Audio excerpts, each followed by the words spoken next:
Hebatnya seorang ibu. Wal baladu thayyibu yakhruju nabatuhu bi'izni rabbih.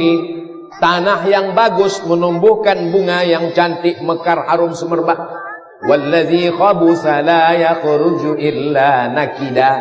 Tanah yang tandus akan mengeluarkan tanaman yang tidak baik. Nama tanamannya kaktus. Bunganya tidak terlalu bagus. Kalau dicium hidung meletus. Karena ada durinya. Begitulah hebatnya tanah-tanah. Kurang hebat apalagi Nabi Nuh.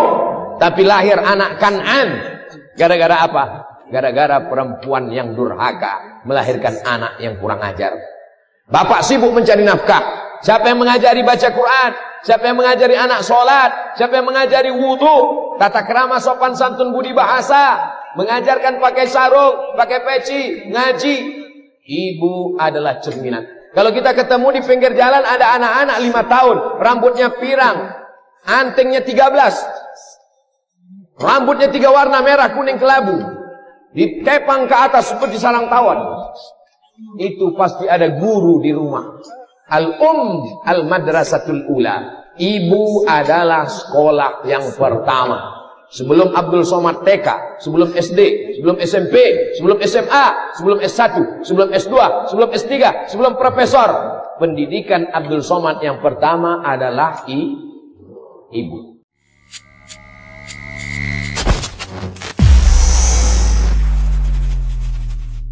Saya akan mulai bahasan ini dengan ungkapan dari seorang pengamat publik, Andi Hakim. Jika Abdul Somad itu menolak meminta maaf, maka itu bukanlah bentuk kesombongan, tapi keteguhan dalam prinsip dan pendapat. Saya mendukung sikap-sikap seperti ini.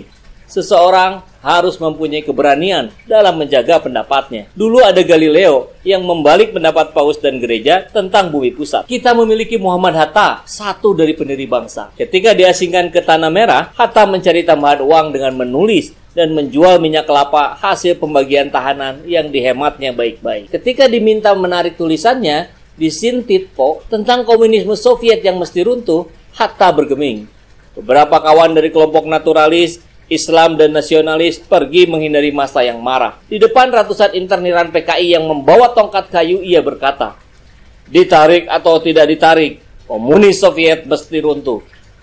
Setelah 50 tahun, ramalannya terbukti. Uni Soviet bubar, meninggalkan negara-negara baru yang merdeka, dan hanya menyisakan Rusia. Ada prinsip Chantam Rule dalam sebuah dialog keilmuan, di mana apa yang dibicarakan di dalam forum tidak boleh dibawa keluar. Ia mesti berhenti sebagai sebuah proses pengilmuan terbatas kepada para peserta saja. Peserta mesti menjaga prinsip tadi. Sementara, bila kita tetap tidak setuju dengan satu pendapat, maka mesti ia dibantah dengan pendapat lainnya. Bukannya menyuruh orang untuk berganti pikiran dan meminta maaf. Ini benar-benar saran yang dungu. Begitu yang disampaikan oleh Andi Hakim. Ustadz Abdul Somad dalam penampilannya selalu atau seringkali mengenakan pakaian yang sederhana. Peci hitam, baju muslim putih, dibalut dengan sorban yang bahkan tidak melilit ke depan, ke belakang, samping kanan dan kiri. Beliau mengenakannya dengan sederhana saja. 3. Mempunyai selera humor yang tinggi. Ada saat-saat yang ditunggu jamaah saat menyaksikan tausiah Ustadz Abdul Somad, yakni pernyataan-pernyataan yang berupa fakta dan kehidupan sehari-hari masyarakat pada umumnya, yang disampaikan secara menarik sehingga membuat jamaah merasa tidak jenuh berlama-lama di dalam masjid mendengarkan ceramahnya beliau. Dengan gaya seperti itu juga yang pada akhirnya banyak orang yang lebih tertarik mempelajari Islam lebih mendalam. Bahkan tokoh-tokoh masyarakat papan atas pun begitu berminat hadir pada acara-acara yang diisi oleh beliau. 4. Objektif. Dalam membuat sebuah pernyataan hukum, beliau adalah ulama yang objektif, menyampaikan beberapa pendapat ulama terdahulu dan tidak membenarkan satu dengan yang lainnya. Namun demikian, beliau tegas dalam memurnikan akidah dan meluruskan pemahaman-pemahaman yang keluar dari prinsip-prinsip Islam yang lurus. Bahkan, sebagai bukti tingkat toleransi beliau terhadap orang yang memiliki pandangan yang tak sama, beliau punya sahabat baik di kalangan Salafi, yang dalam beberapa kesempatan mereka saling mendukung satu sama lain, meskipun ada beberapa perbedaan yang bersifat khilafiyah di antara kedua ulama tersebut. 5. Konsisten berdakwah. Kegigihan beliau dalam berdakwah tidak pandang bulu, tidak pandang tempat. Tidak ada yang dibeda-bedakan. Entah itu di kalangan menengah ke bawah atau orang elit.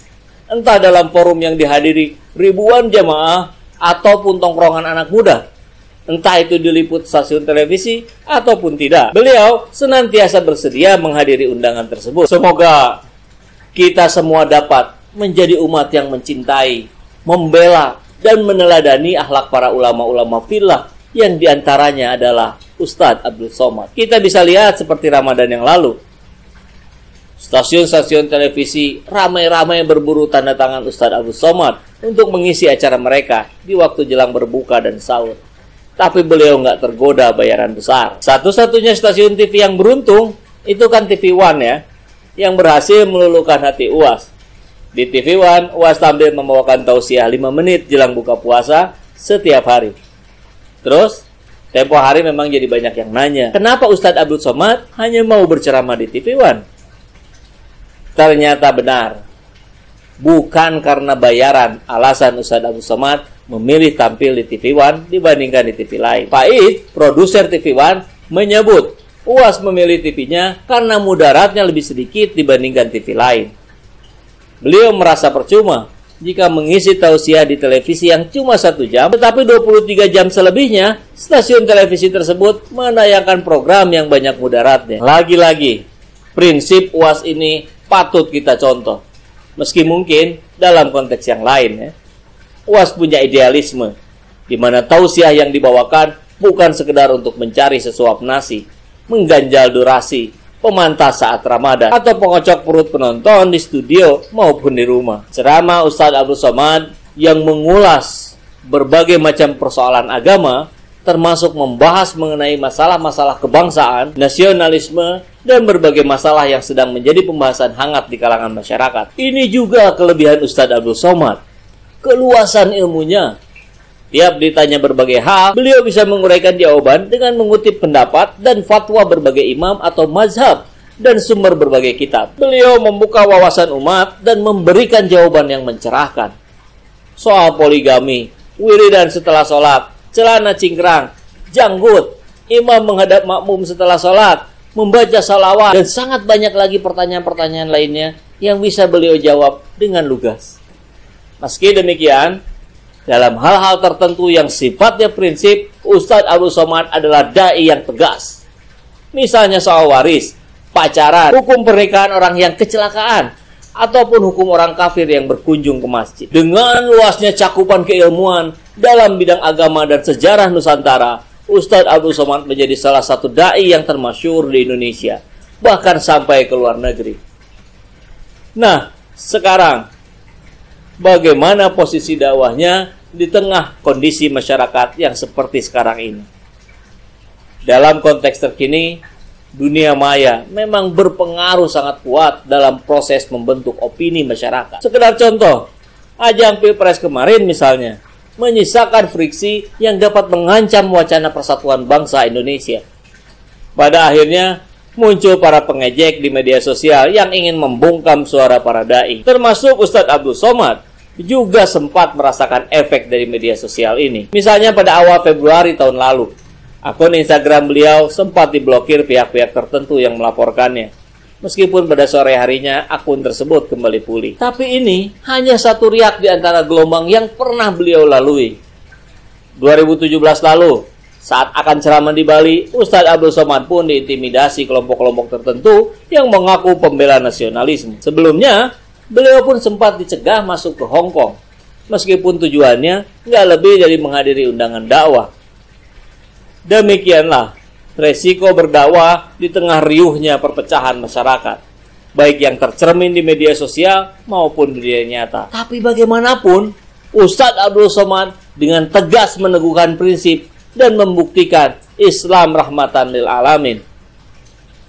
Islam yang merengkuh perbedaan-perbedaan dan hadir sebagai penyejuk bagi seluruh masyarakat. Hal ini yang merupakan prinsip yang sudah terpatri dalam dirinya sejak dulu. Pernah suatu ketika saya tanya ibu, "Bagaimana, Mak?" Kata ibu saya, "Hidup mati kau di sini." Di Indonesia maksudnya. "Ini sudah takdir saya. Diusir, dicekal, sekarang Instagram di-ban, entah apalagi di masa yang akan datang. saya terima. Ini resiko sebuah pilihan. Begitu yang pernah disampaikan oleh Ustadz Abdul Somad. Beliau pun menghindari kecenderungan politik praktis. Memang, selama ini politik kerap menjadi alasan bangsa Indonesia terpecah belah. Alih-alih memperjuangkan ideologi yang luhur bagi semua. Walau digadang-gadang masuk ke dalam bursa pemilihan wakil presiden kemarin, Ustadz Abdul Somad tetap tidak tergoda.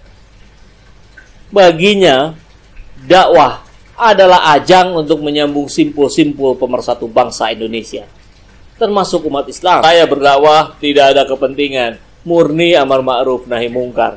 Saya bukan orang partai, tidak ingin menjadi caleg dan lain-lain, ujar Ustadz Abdul Somad menegaskan. Wakil Ketua Komisi Dakwah MUI Pusat, Ustadz Fahmi Salim pun angkat suara terkait peristiwa pelaporan UAS ke polisi ini. Dalam rubrik Dari Hati ke Hati di majalah Panji Masyarakat, Buya Hamka menceritakan kisah nyata persekusi yang dialami oleh Kiai Haji SS Jam'an, ulama yang terkenal pada tahun 1960-an.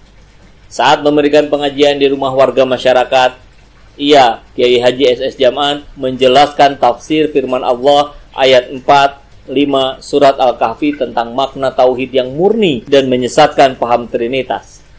Rupanya ada yang nguping, nginteli pengajian tersebut. Selepas pengajian, saat hendak pulang, Kiai Jam'an dikepung sekumpulan pemuda berbadan kekar dan sangar sambil meneriakkan kalimat, "Anda anti Pancasila." Buya Hamka menulis, kita disuruh toleransi dengan tafsiran bahwa kita jangan atau dilarang menerangkan akidah kita. Siapa yang berani menerangkan akidah kita, maka rumahnya pun bisa dikepung atau bisa diproses. Demikian sinir Buya Hamka mencontohkan kejadian yang menimpa Kiai Jam'an itu. Dahulu, tahun 1960, Buya Hamka pernah berkhutbah di Masjid Agung Al-Azhar bahwa di Indonesia saat ini Islam dalam bahaya akibat wabah intoleransi dan tudingan anti Pancasila oleh organ-organ Nasakom kepada partai Islam, ormas Islam, dan tokoh-tokoh ulama Islam. Rupanya, khutbah Buya Hamka itu sampai juga ke telinga Bapak Soekarno, presiden dan pemimpin besar revolusi yang ditabalkan oleh Nasakom. Presiden Soekarno lalu bereaksi dan menyatakan dalam sambutan peringatan Maulid Nabi Muhammad SAW di Istana Negara, ada orang yang mengatakan Islam dalam bahaya di Republik ini. Sebenarnya, orang yang berkata itu sendirilah yang sekarang dalam bahaya. Tak lama kemudian, pada tahun 1964, Buya Hamka ditangkap dan dijebloskan ke penjara oleh rezim Nasakom dengan tuduhan hendak menggulingkan pemerintah, berencana membunuh presiden dan menteri agama, dan kontra revolusi. Rupanya, kata-kata Bapak Presiden itu adalah isyarat bahwa Buya Hamka sudah diincar dan jadi target persekusi dan kriminalisasi ulama di era kejayaan komunis di bawah naungan rezim Nasakom. Tampaknya sejarah kembali berulang. Tidak pada tempatnya memperkarakan tokoh agama yang berceramah agama ditujukan kepada penganut agamanya sendiri. Apalagi disampaikan di tempat khusus seperti rumah ibadah. Tujuannya adalah memperkuat keimanan pemeluknya. Itu bukan mencela atau menista Tuhan agama lain. Ayat yang menyatakan, jangan kamu mencela sesembahan orang-orang musyrik yang menyembah selain Allah, itu juga sangat jelas maknanya. Larangan mencela secara terbuka dan tanpa landasan ilmu pengetahuan. Tujuannya semata-mata untuk memperkeruh toleransi umat beragama dan menciptakan situasi chaos. Jika peneguhan akidah disampaikan kepada internal umat dengan membandingkan dengan konsep Tuhan-Tuhan agama lain, tidak dengan tujuan merusak harmoni sosial, maka tidak ada alasan logis dan legal untuk mengharamkannya. Karena itu adalah bagian dari dakwah agama. Seperti ayat-ayat Al-Quran yang mengecam kemusyrikan dan kekafiran ahli kitab dan musyrikin Quraisy, apakah lalu kemudian boleh memperkarakan dan memidanakan ayat-ayat Allah